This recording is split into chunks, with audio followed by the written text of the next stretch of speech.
Hi everybody, I'm John. I'm Johnny. Welcome to the Unconditional Life. Today we'd like to talk to you a little bit about, I know you guys are all familiar with this, you've heard of it before, joy. Living a joyful life. I think it's a very misunderstood topic, and I believe love to be a lot like joy. I believe love is a choice, and joy is a choice. I believe you choose to love someone. I don't think we're quite as helpless as falling in love. And I believe that love is something, or joy is something you can choose, just like you choose love. And here's one example I know.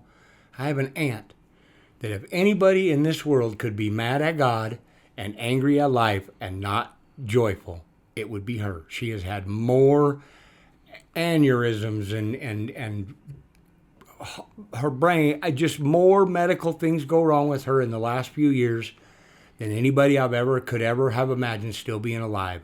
They've given her very slim chances to survive over and over and over again. And every time I see her, she says, "Isn't it a great day to be alive, Johnny? Isn't it a great day to be alive?" They told her she wouldn't walk. She rides her bike around the neighborhood. She chooses, in spite of her circumstance, to be grateful and to live a joyful, joyous life. I see people in so many circumstances who choose totally opposite. We all know that. We all know somebody who got a horrible thing and they chose to be miserable. And somebody else got a horrible thing and they were a joy to be around. Every time you were with them, they lifted you up and edified you and filled you to completeness. And that's the kind of joy I want to talk about today. Yeah, joy is a choice. You're absolutely right. We all deal with a lot of hard things, and some people you'll never be able to tell because they just, it doesn't even bother them. They just keep going. They just keep feeling joyful.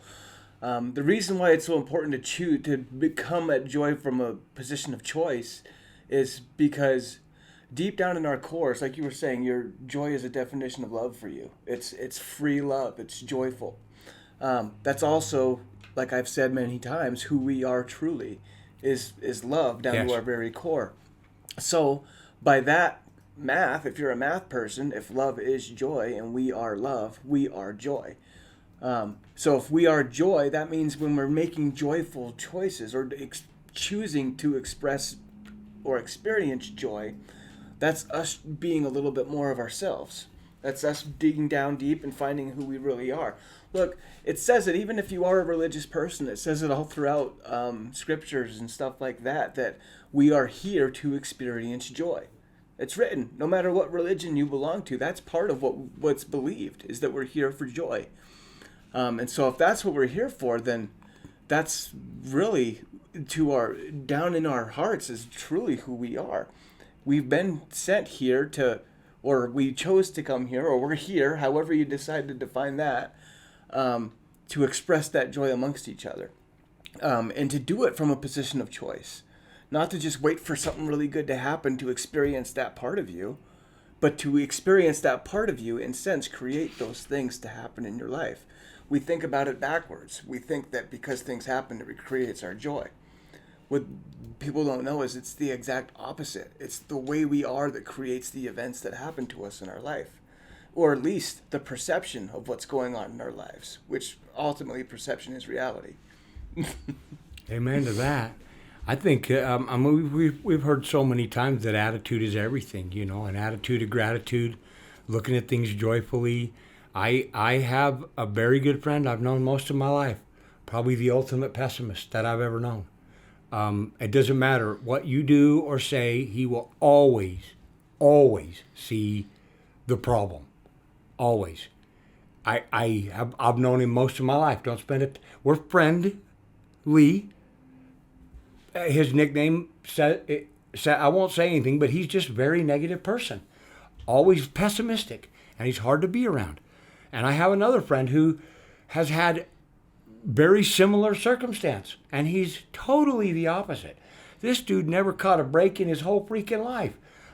He can't drive, but he's happy. Every time I see him, he's smiling, he's happy. Ain't it a great day to be alive? He's always, and guess what? Little nuggets of good things happen to him. He's probably not in jeopardy of being a millionaire, but good stuff happens because he's looking for it. And Everybody went crazy on the law of attraction a few years ago with The Secret. Guess what, folks? It's true. If you wake up in the morning and you expect to have a bad day, you will have it. You get up in a hurry, you whack your head, and you go, oh, it's going to be a crappy day. Sure enough, it will. Yeah. It will be a crappy day. I chose joy years ago. I get up every morning expecting it to be a good day, even tough ones. And they are. They're still good days. I still find joy in hard days. I'm not perfect. There's a few days I don't want to do it. I want to just go back to bed and forget it happened. But most of the time, 95, 98% of the time, I'm living a joyful, happy, excited experience. And what I'm learning is that I believe joy creates an energy in itself. It's an energy of hope and possibility. Look at children, right? You bring a child. Here's a good example. A teacher of mine once taught me about watching his son in the backyard building a fort. And he had a hammer, some nails, half a dozen 2x4s. And his little son, Derek, happens to be a man I know who owns a company, Rise Leadership. Gary, I'd like to give you a plug. Gary Acevedo changed my life at Rise Leadership. His son was building a fort, and he was lit up. Well, on the same day, Gary happened to notice that there were some people building something in his house with 2x4s, with nails, with hammers, and they weren't happy at all. The difference is they were just building something, and Derek was building a fort. He was doing it joyfully. That's the difference. The eyes of a child, think about that. Children see things joyously, enthusiastically, hopefully, and then we beat it out of them by telling them to be realistic. And like, it's so sad, but that joyful choice of hope, and you're always energized when you're in that place. It's transforming to be joyful instead of, and happiness is close. Joyful is different. I think happy is something you could buy, like a concert ticket. Joy is something you experience from within. From choosing, maybe even changing a tire. Yeah. Joyfully, happily. Well, you can do anything joyfully when you realize the secret. Absolutely. What makes the kid different than the adults is the kid's not in his head. You're right. He's in the moment. He's right in the there, moment. Frozen He's playing in time, and he is having the time of his life play. because he's playing. Yes. And as soon as he's done building that fort, he's going to move on to what's next. He's not going to sit there and go, "Dang, that was a good fort that I built," or, "You know what? I wish I would have done this or that," or "I could have." No, he's going to be proud of the fort he built. He's going to play in it. Show everybody he knows. Until he finds the next adventure that he's going to go on, and he's going to enjoy that too. Wholeheartedly, with all his heart. Because what's not going on with that kid is he's not thinking, "Oh, what bills do I got to pay?" Or, "Oh, I wonder who's going to like my fort. I wonder if I paint it red, if that person's going to like it." Or if all the variables that we have in our brains as adults, they don't have them as kids. All the conditions. To get handed to us by other people that we adopt that then we think they have gravity. So the kids, they have the secret master. Well, actually, it's the secret that's not so secret. We're born that way. That's our natural state, to be in joyfulness, just like that. Being out of joy and being in our heads is a learned response.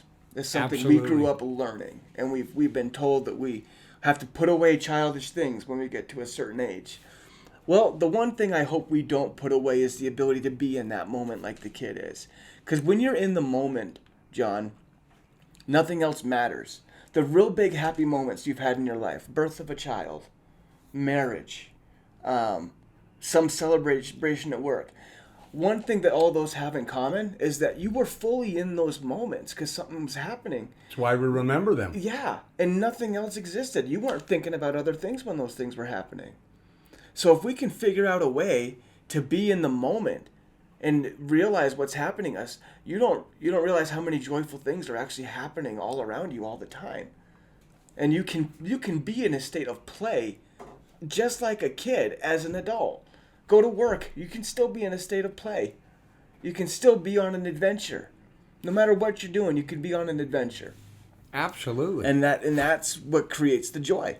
I believe is you going out and enlisting yourself in your own adventure, and nothing else matters. I totally agree with that. I remembered a quote that a mentor of mine told me one time. and this is important in specific because we're talking to grown-ups about how to be more childlike. And most of us are so caught up in the doingness of our lives that we don't slow down very often. A man named Joe Polish told me one time, everybody needs to meditate for 30 minutes a day, unless you don't have time, and then you need to meditate for an hour. And it's true. It is so true.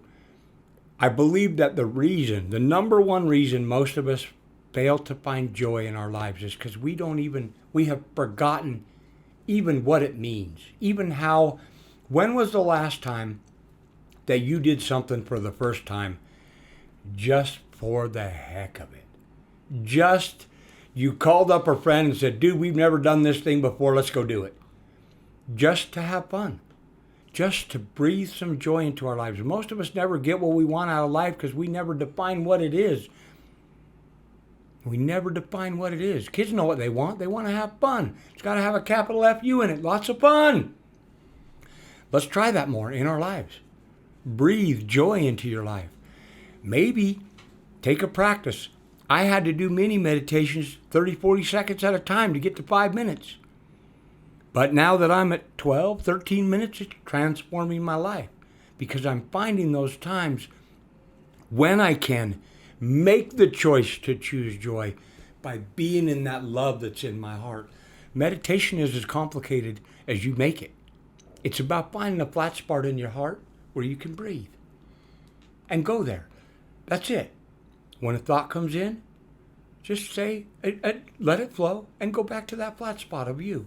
The you-ness, that's love and peace and joy. And make those choices in your life. We all have bad crap that happens to us. Is it easier to go out and mow the lawn when you're miserable and you're angry? Or is it easier to just go, hey, I got to mow the lawn anyway. If we knock this out real fast, we can go do something else. It's always the difference to be around someone like that or someone who's kicking against the pricks, they say in the Bible. Someone who's moaning and groaning all the time. Where it also tells us that we should be more like children as well.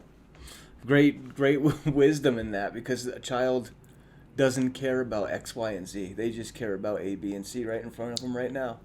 Love me, feed me, and let's play. That's right. It's simple. And life can be that simple. It's us and our agreements that we've made as adults and how we have decided that life should be lived that's kind of robbed us of those moments. Nothing about the agreements we've made as society is really true because they've changed over the years. Truth can't change. It just is, right? Yep. We've changed our rules so many times that we don't even know how to be ourselves anymore. Things that were okay a long time ago aren't okay anymore. Things that were okay a long time ago aren't okay anymore. And it jumbles it up. What was right? What was wrong? Where are we? You know? But really, if you just sit there and try to be in the moment, none of that stuff matters. You know, you touched on one thing for just a minute, and I think we would be missing the boat if we didn't talk for just a minute about one of the worst, one of the killers of joy, and it's worry. You said worry about bills. Yeah. Has worrying about a bill ever paid it for you? Nope. Has worry... Well, I don't know yet. So far, no. It hasn't yet. 57 years, I can worry about it as long as I want. Nobody ever, the money fairy never pays my bills. They don't take worry as currency nowadays, huh? I like to recommend authors and tidbits of things that I think could help you. I'm in the middle of a fantastic book right now called The Big Leap, and he talks about it's by Gay Hendricks. It's on Audible. You should listen to it. He talks about those moments when we worry. Worry kills everything good, and it doesn't do anything for you. He gives you a strategy where you can work out of the worry cycle. It's simple. It's easy. If you're interested, I'm not here to teach you about that yet. We'll talk about that later on as we get into educating you more. But worry will kill everything good in your life, and there's no forward movement in worry. It doesn't do anything for you except paralyze you and keep you afraid. That's it. Keeps you in your fear. Joy. Joy energizes you. It encourages you. It builds hope in you. And it brings that childlike enthusiasm up in you. And I would say that's where the answer is. Well, because that's never left us. Even though we've grown up and we've been told to put away childish things, we just push it down in there. It never leaves us. The kid that we grew up as is still in there. You know, we even if we're not being honest with everybody else, we got to be honest with ourselves and know that we have moments where that kid just wants to run out and start playing. And we as adults, no, I'm an adult. I'm not going to do that. Shame on me for those times when I do that. When I decide not to go run through the sprinkler with my kids at their birthday party. Because it's not Because proper. the other adults aren't doing it. Yeah. You know what? I'm The done heck with that. the other adults. I'm done with that. I'm just going to, if there's a bouncy house, I'm going to go jump in that bouncy house, dang it. You know, regardless of if the parents are doing it or not, or if I'm too big. Those rules aren't regulation anyway. They're just recommendations. I'm not too big. I do truly believe that post-COVID, and I can't believe I actually said that out loud, but I watched a lot of joy in the world die. Yeah. We need to breathe joy into our lives. All of us. I could use more. You could use more. The world could use more. How could we lose? By being kind and adding joy to our lives. Look at kids. Look at how they treat each other most of the time till we, the world, teaches them different. 3, 4, 5, all they do. Play, look out for each other. They're compassionate, tender-hearted, and kind. Even if they get mad at each other, by the time the next game starts, it's over, you know, and they're back to playing again. I think we should all just try to strive to get back to a place where we're ready to play and ready to experience our own joy. And be a little more childlike. Not childish. Childlike. We love you guys. Thank you. Have a beautiful day.